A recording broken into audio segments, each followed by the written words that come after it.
자, 안녕하세요. 박성필입니다. 자, 오늘 HLB 보도록 하겠습니다. 자, 5월이 다 끝나갑니다.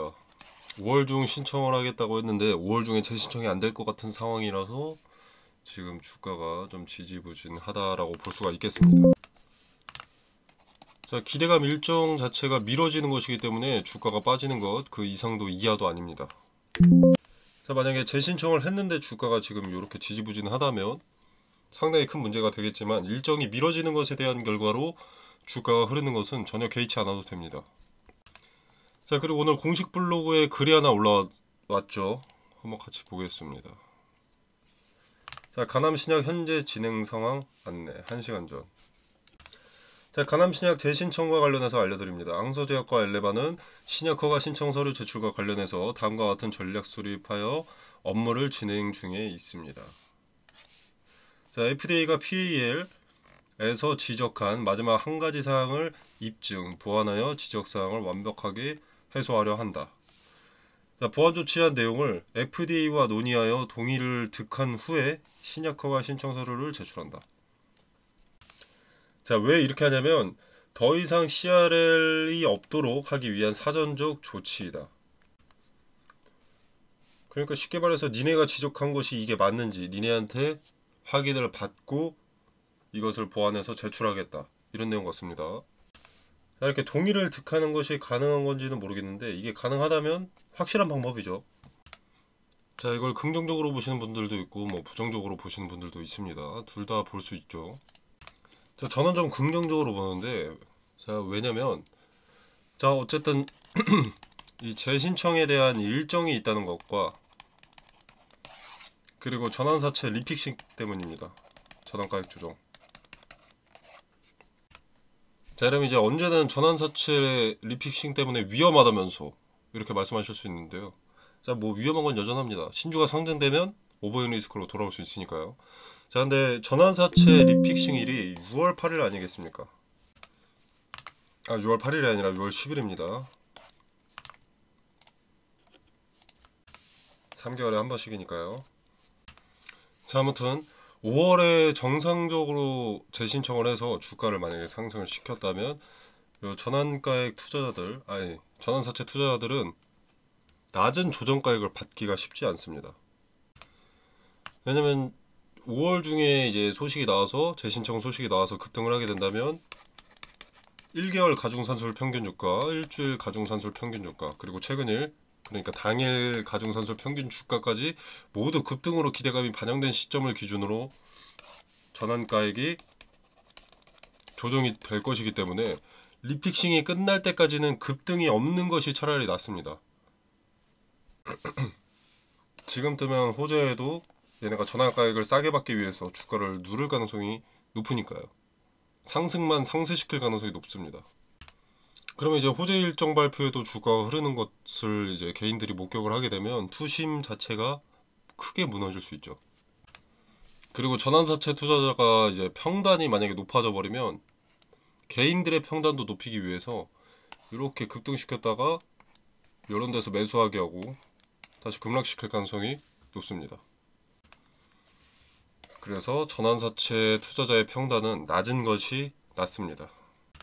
자, 그럼 여기서 생각이 들죠.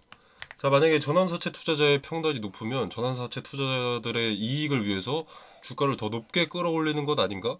이런 생각이 드는데, 자, 어차피 HLB는 기대감 일정과 그 내용에 따라서 상승세가 가파를 것이기 때문에 전환사채 투자자가 20-30%만 먹고 엑시트할 것으로 생각되진 않습니다. 자, 과거를 보더라도 뭐 100% 이상씩 이런 식으로 주가가 오릅니다. 제약바이오 특성이기도 하고요.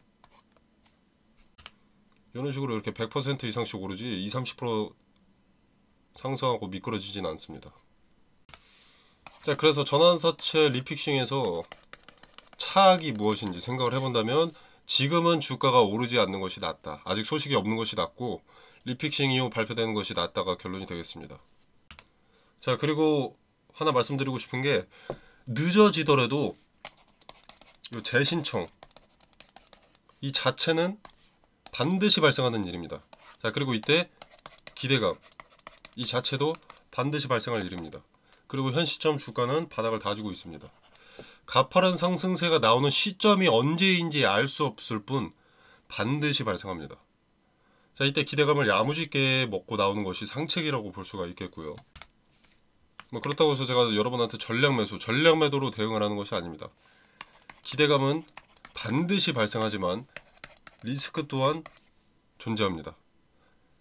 이게 클래스 1일지 클래스 2일지 알 수 없기도 하고, 1이라면 급격하게 기대감이 반영되겠지만 2라면 급격하게 실망감이 반영될 겁니다. 자, 그렇기 때문에 일단 기대감이 반영되면 그 자체만으로 일단 분할로 대응을 하고, 이제 클래스 2라면 6개월의 기간이 다가오면서 다시 한번 기대감이 반드시 발생할 것이기 때문에 저점의 분할로 매수해서 6개월의 기간 동안 저점의 분할로 대응해서 수익을 극대화하거나 손실을 상쇄시켜야 할 것입니다.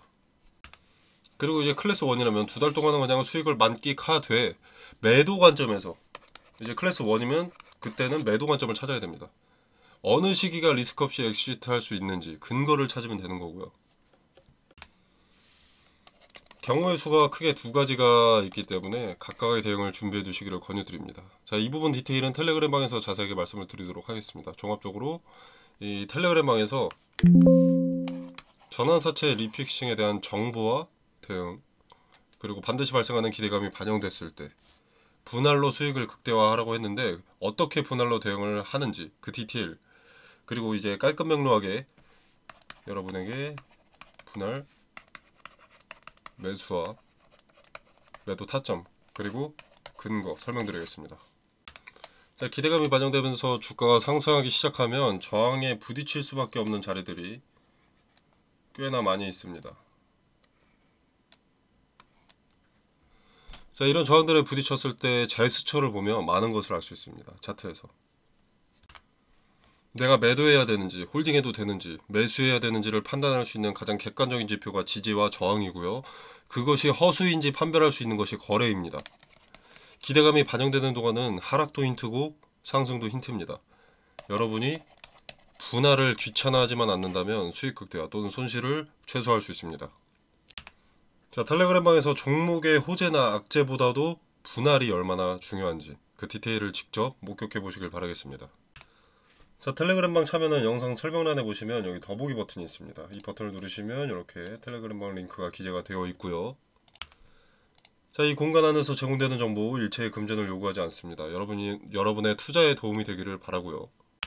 자, 그리고 HLB 개별 종목 대응 이외에도 타 종목의 대응도 언급을 드립니다. 자, 그리고 이제 추천 종목이나 검색기 설정법, 종가 매매 꿀팁 등 여러가지 투자에 도움이 되는 정보들을 공유하고 있으니까 확인 한번 해보시길 바라겠습니다. 자, 여러분의 투자에 도움이 되길 바라면서 마무리하도록 하겠습니다. 감사합니다.